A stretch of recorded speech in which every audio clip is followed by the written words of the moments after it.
Hello, thanks for watching this short video. Today what we're going to have a talk about is just protecting yourself against fraud. Now it's one of those things that I think a lot of us, including myself, just don't pay enough attention to. We get a bit complacent, we throw documents out, we lend cards to people, possibly give a bit too much information on the phone from time to time. And also internet use, buying things on the internet, is the site secure? There's a lot of things that we do on an everyday basis that we probably don't pay much attention to until something goes wrong. So the first thing I suggest is your bank would have some sort of a fraud policy and certainly documentation on how to best protect your finances and the way that you go about using it.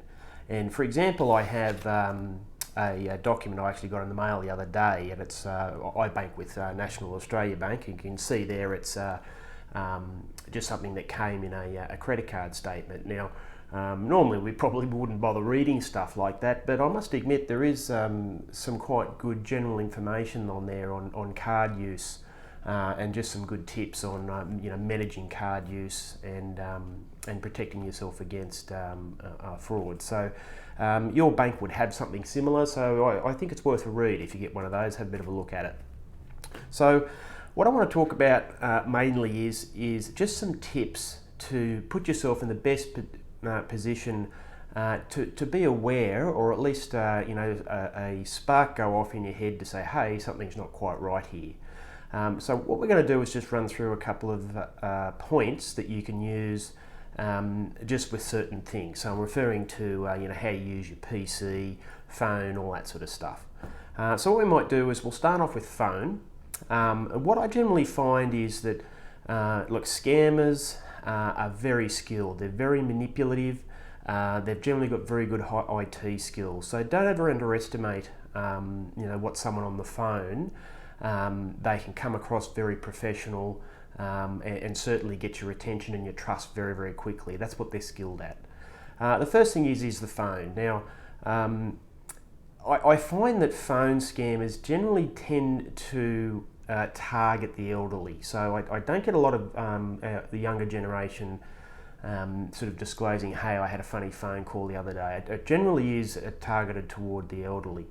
So one thing I think to do there is, if you get a phone call and it doesn't sound quite right, or they're asking for personal information, it could be someone from your bank or who knows, could be your accountant or someone that is in a professional respected field. All I say is that if you feel a little uncomfortable, you're not sure, could be someone from Telstra or whatnot, hang up and call them back. It's as simple as that. If you're not sure of the identity of the person that you're speaking with, hang up the phone and call the organisation back. At least you know you've rung the right number, and I can guarantee you that what they were calling you about, if it's legitimate, there'll be a record on your file for recall. So that's as simple as that goes with phone manner. Now, the other thing is with more PC based and internet based. I'm referring to email.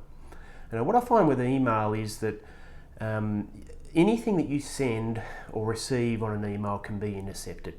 Now, despite encryption or whatnot, I just think if you have that view that anything you send on an email can be potentially intercepted. For that reason, you should never email bank account details, tax file numbers, or anything of a personal nature via email. Now, just a couple of little tips there is sometimes, again, you can have IT people, very, very skilled scammers that can send you an email that might appear to come from someone that you know. It might be a friend or an advisor or someone like that. And a good way to detect that is generally the email address is not quite right. So it won't actually, it'll appear to come from that person, but the email address just might have a funny ending to it. So if you receive an email that appears to have come from someone you'll know, just have a little bit of a look at that. Just make sure that the email address or the receiver's, the sender's email address is correct. You may also detect the English not quite right as well. So there might be some spelling mistakes. The logo at the bottom of the email signature mightn't be quite right. So the big one though is the email address. Just always make sure that it's come from the email address that you know. Now, when it comes to PC use at home as well, if you are doing, internet banking, you're sending and receiving emails, you're possibly doing purchases and that on the internet, eBay, whatnot, is always make sure you've got an up-to-date virus scanner. Generally, they're about $100 a year, $150 a year for a decent virus protection software. It's money well spent. You leave yourself wide open if your PC doesn't have adequate virus scanner protection. There's a number of them on the market. You could probably do a Google search on that. So when you're doing any sort of transactions on your PC, on your computer, is I always like to use, that might be something on eBay, or you might be buying something online. I always like the use of a PayPal account. I think they're absolutely gold, and the reason why I say that is PayPal is let's call it a bank account that sits between yourself and the merchant. So what that means is if you use a PayPal account to make a transaction, it means that the merchant never gets to see your personal details. So they never get to see your credit card number or your BSB or your bank account details. And I just think that's fantastic. You've got a trusted account with PayPal. PayPal pays the merchant, you pay PayPal. So I highly recommend those accounts, particularly if you're doing a lot of online purchases. Now, I prefer that when I am buying anything online to use PayPal, but sometimes you can't. Sometimes it's not an option. In that case, a good little check to do if you're on a website and you need to put your credit card details in for a purchase, just have a quick look at the top left-hand side of the screen where the address bar is. Now, if the site, so the site or the payment area that you're in is encrypted, it will have a little padlock there, and that padlock should be closed. What that basically says is that that area that you're entering is encrypted. It means that there's extra security there in protecting your details. So always just have a little glance on the top left-hand side of the screen. Make sure there's a little padlock that's locked in the lock position just in front of the web address. So, and I think that with your virus protection software, I think that's a good way to go forward. But certainly look into a PayPal account if you haven't got one. They're fantastic. Now the other thing is just the use of a card. Now, I think this is a big one, and I think we're all guilty of this. Is that we are sort of a little bit loose with our plastic. We might give it to one of the kids perhaps, or we might give it to a friend to go and buy something. I just want to point out that one of the points in the fraud pamphlets that banks issue is never give your card to anybody. In fact, if something does happen and you are a victim of fraud and they're made aware that the card was not in your possession, you may not come under their fraud protection policies, which means a refund of your money. So just be aware of that. It's generally, you should never obviously give your card to somebody else.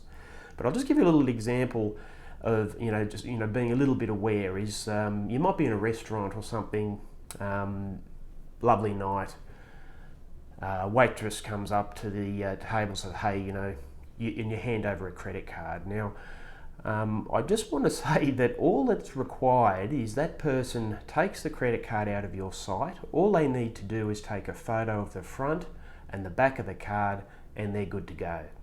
So the reason for that is that that information is all that's needed to make purchases. And again, you could be unaware of that for quite some time.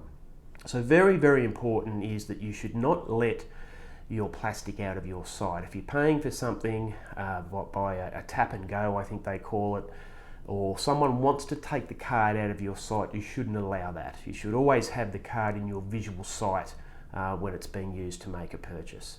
So have a bit of a think about those couple of little tips there. I think if you've always got it in the back of your mind, just to be vigilant, just to be a little bit careful.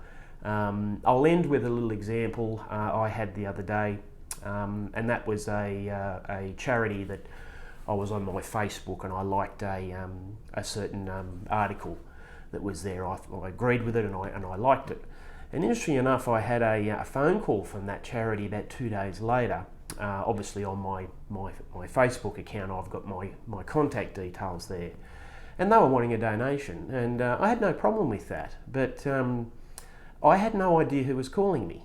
You know, I couldn't verify the identity of who was calling me. And I asked that. I said, look, I'm quite happy to donate, but who are you? You know, I have no idea who you are. And they were quite taken back from that. They said, oh, we've never had this problem before. And I said, well, look, I'm not handing over my credit card details. You've rung me. I have no idea of your identity. Just a little example there. You know, and I didn't. I had no idea who this person was who was calling me. And I did get a little bit suspicious when I said, well, look, can I have your contact number and can I ring you back, or can I ring your organisation back? And they were quite reluctant to do that. So perhaps that was something that wasn't quite right. But that's a prime example of just being a little bit vigilant, particularly when someone rings you that claims to be an organisation. You need to be aware of who you're speaking with, and you need to be able to identify that person and feel confident that you know the identity of that person, particularly if you're going to be handing over potentially credit card details. So I'll leave it at that. Thanks so much for watching. For further information, please visit my website, and we'll see you soon. Thanks so much.